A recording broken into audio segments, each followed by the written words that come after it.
Donc nous revoilà, voilà, et puis on est en train de vouloir changer la qualité du logo. Donc oui, c'est un logo type, voilà. Ok, donc je prends l'outil, double-clic, voilà, ça sélectionne, donc c'est bien. Édition copier, je vais de l'autre côté, édition coller. Ok, déjà on voit que c'est de meilleure qualité, donc je vais diminuer un peu. Je vais adapter ça à la taille de l'icône actuelle, donc quelque chose comme ça. Donc voilà, je vais prendre un pot de peinture et changer les couleurs.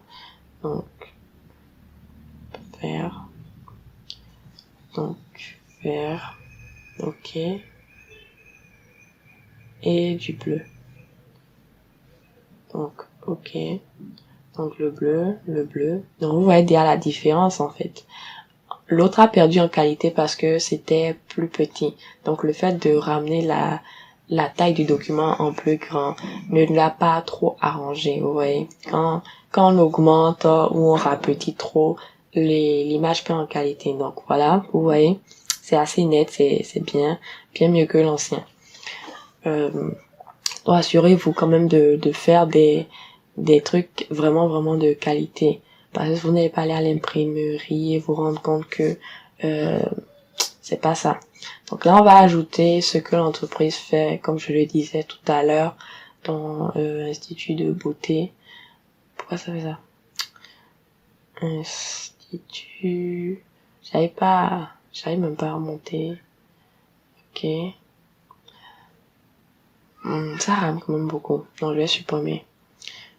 Je me positionne en haut. Institut, ok. Donc au moins là, je vois ce que j'écris. Institut de beauté.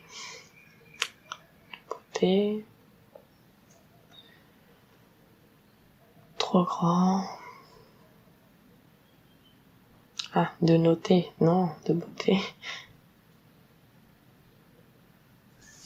Voilà, donc couleur, problème de déjà plus fin, rendre ça souvent plus fin, changer la couleur en gris sombre, noir. Bon, pas du noir 100%, je déconseille souvent les noirs 100%, vous voyez. Voilà. Oh. Bon, je vais essayer d'écarter, de faire un décalage. Mais bon, c'est pas ce que je voulais, donc ça n'a pas fait. Voilà. Donc, on va quand même centrer les trois. Donc, je sélectionne Institut Calypso, le logo. Et on va les aligner. Voilà. Donc, essayez de respecter souvent les paramètres de symétrie. Sinon, vos créations ne seront pas jolies. Voilà. Donc, de l'autre côté, on va écrire nom, prénom. Donc, prénom plus nom, prénom. Mais bon, non. On va écrire carrément, je vais écrire mon nom, hein. Alexandra, pas de nom.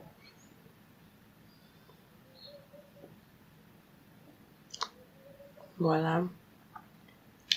Donc déjà, je vais mettre ça en plus grand, légèrement, et changer la couleur. Donc j'essaie de retrouver le template qu'on utilisait tout à l'heure. Ok.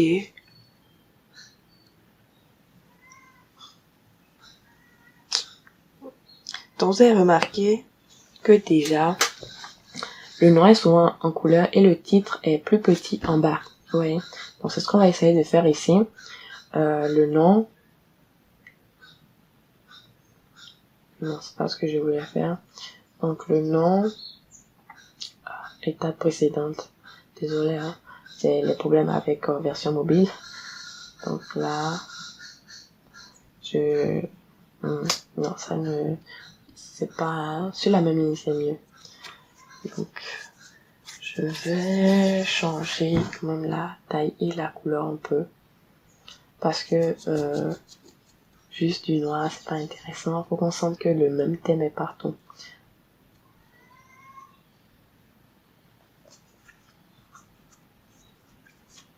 Donc, je vais bouger un peu le tout.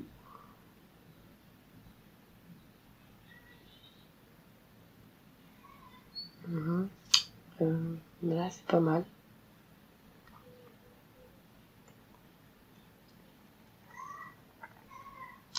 Ok. Non. Voilà. J'ai maintenu contrôle.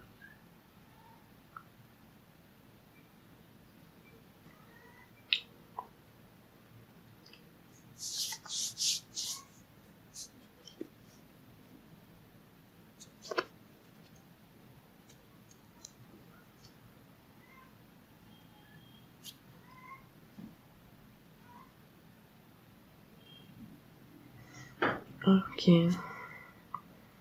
Donc, essayons de respecter l'écart entre la ligne noire et la ligne bleue. Va être la même. Ça, j'essaye de faire. Donc, on revient sur mon nom. Je déplace. Outil test. Je peux agrandir un peu la taille. Et on change la couleur comme je disais depuis. Non, vert c'est mieux. Vert c'est mieux.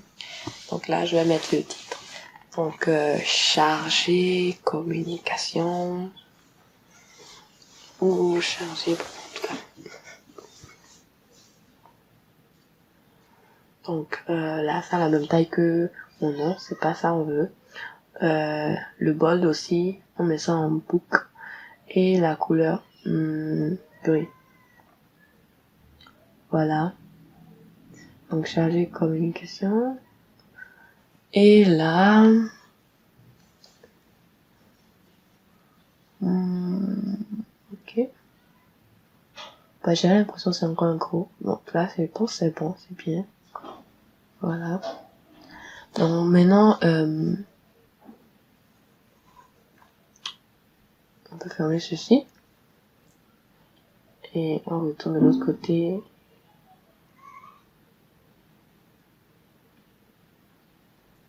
Voilà. Donc, on verra en fait que les éléments sont ordonnés. Déjà, il y a un numéro de téléphone. Donc, on va commencer. Normalement, pas le numéro de téléphone. Pourquoi? Parce que c'est la première chose qu'on vous donne la carte, c'est genre, ok, je vais appeler cette personne. On ne veut pas savoir déjà où elle vit, tout ça. Non, non. Ce qu'on veut, c'est appeler la personne. Donc, généralement, c'est appel, email et localisation. Donc, on va le voir, appel, mail, localisation, vous voyez. Donc, on va regarder d'autres cartes de visite. S'il n'y a pas. Donc, vous voyez, appel, genre téléphone, les liens. Bon, le mail fait partie des liens aussi. Et localisation. Donc, c'est un ordre logique, en fait. Donc, on appelle la personne. Si c'est pas, ça passe pas par appel, on passe par le mail ou bien ses liens pour le joindre. Dans le pire des cas, sa maison ou bien pour sa localisation. Donc, voilà. Essayez souvent de respecter ça et de chercher, ok, c'est quelle logique qui est derrière ça. Ils ont aligné les éléments dans ce sens. Donc, numéro, donc 229, 62, 50, 87, 23,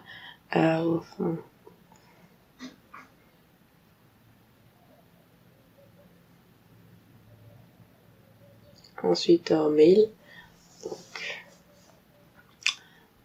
j'ai mis adresse mail, mais en fait c'est normalement une vraie adresse que vous devriez mettre, c'est tout. On aligne, voilà les deux. Et la localisation, donc localisation géographique, j'ai failli dire géométrique. Donc là, voilà, c'est comme ça. Ça reste juste les icônes. Donc c'est important, essayez souvent de mettre des icônes, c'est très très important parce que déjà ça va rendre ça moins textuel et donner aussi genre bon, on peut mettre de la couleur dessus quoi. Donc j'enregistre au cas où le temps de chercher les icônes en fait me fait actualiser la zone, donc c'est pas ce que je veux. Donc on va suivre la icône comme d'habitude pour les icônes et là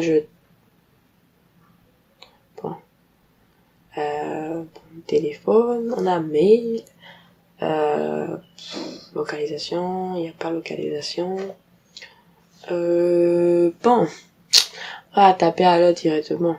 En plus, les trucs fins, j'ai pas envie. Je veux quelque chose de vraiment gras. Donc, phone.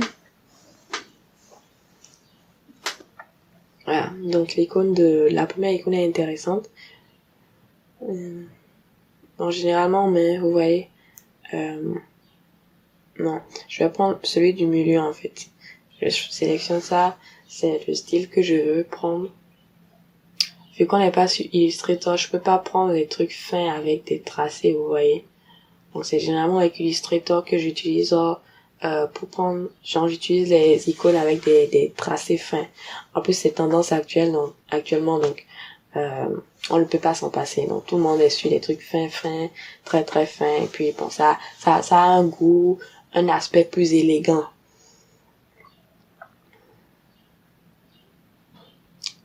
Localisation.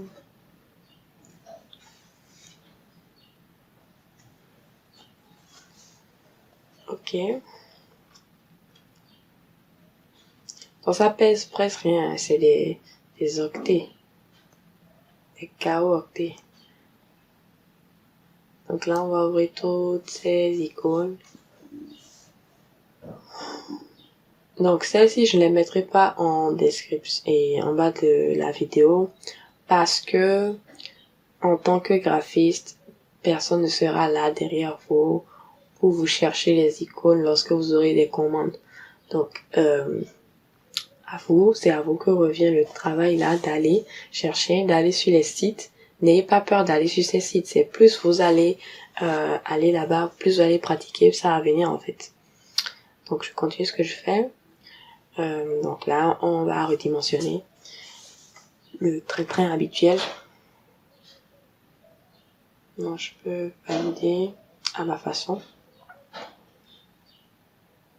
Ok. Donc là, je vais maintenir Shift. Bon là, c'est encore trop grand, donc on va redimensionner ça un peu. Donc ça doit être vraiment un peu à la taille du test, vous voyez. Donc j'enlève le contrôle.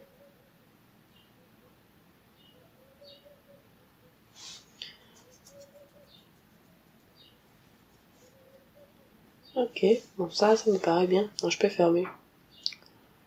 Donc directement je mets les couleurs, hein, pour pas coller.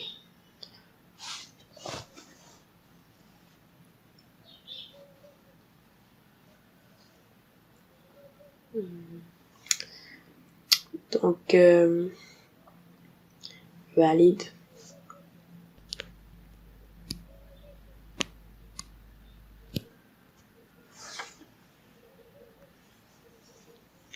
C'est gros quand même, hein.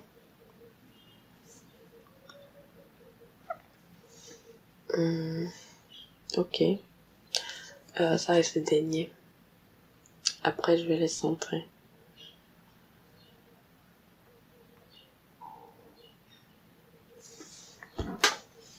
Donc là, c'est bien.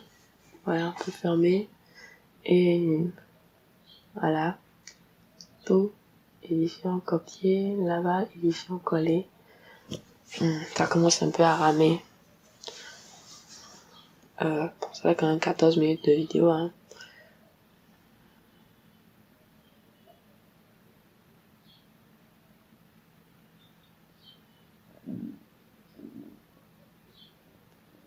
Ok.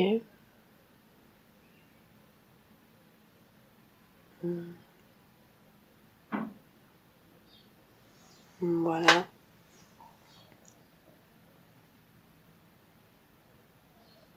Ok.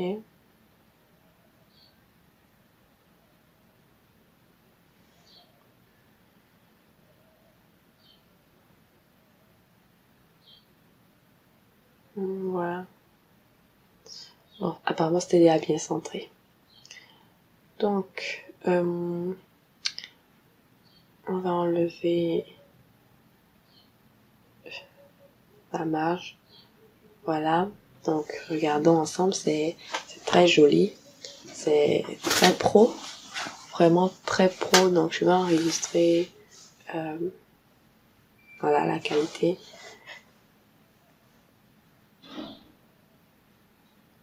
Et en tant que PSD, ça pèse vraiment rien en fait. Donc là, je fais OK. Donc, je vais aller chercher ma carte. Donc là, non. OK, donc déjà, on voit ici, c'est vraiment de très mauvaise qualité. Et ça, c'est pas bien. Donc, vous pouvez déjà faire des cartes comme ça pour vous et aller imprimer chez un imprimeur. Je ne sais pas. D'habitude, ils font les lots par 100, 200 et plus. Donc, on ne fait pas à l'unité généralement. Mais vous pouvez quand même essayer de savoir à combien vous faites l'unité et vous entraîner. C'est pas quand vous aurez une commande que vous allez aller vous pratiquer et tout.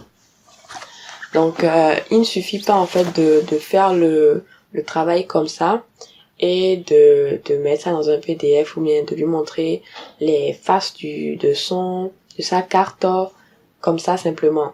Il va pas, c'est souvent important de montrer au client à quoi va ressembler le travail sur des supports réels, donc comme dans la vraie vie. Il va se dire ok, ce sera joli et tout. Donc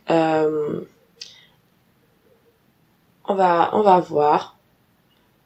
Généralement, moi, j'utilise des mock-ups. Donc, quand je veux montrer les cartes de visite au client directement, je lui montre les mock-ups, en fait. Je mets la carte de visite dans un mock-up et je lui montre ça. Donc, vous allez voir, il y a mock-up, carte de visite. C'est vraiment patient, c'est vraiment spécialisé. Il y en a plein. Donc, il y a un que je cherche. Il y a un que je cherche.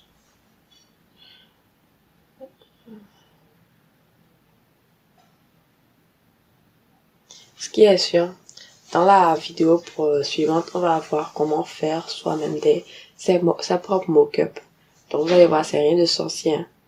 Rien de sorcier du tout.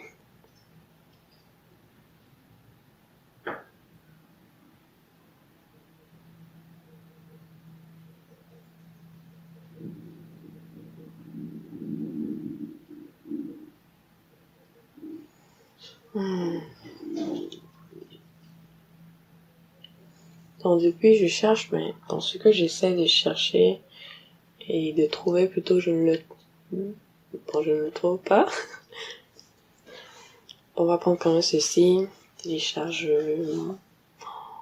Je ne le vois pas. Terminé. Ouais. C'est bizarre. Mais c'est en train de télécharger. Bon, détail, je vais faire détail pour voir. Ah, 77 mots. Ah non, on annule, c'est pas ça.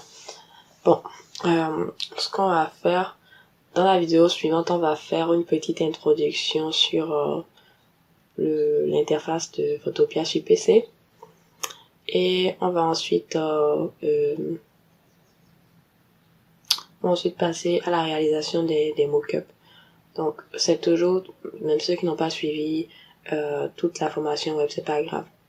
Donc, c'est vrai qu'il y a de petits défauts par rapport à la carte, mais c'est pas bien grave.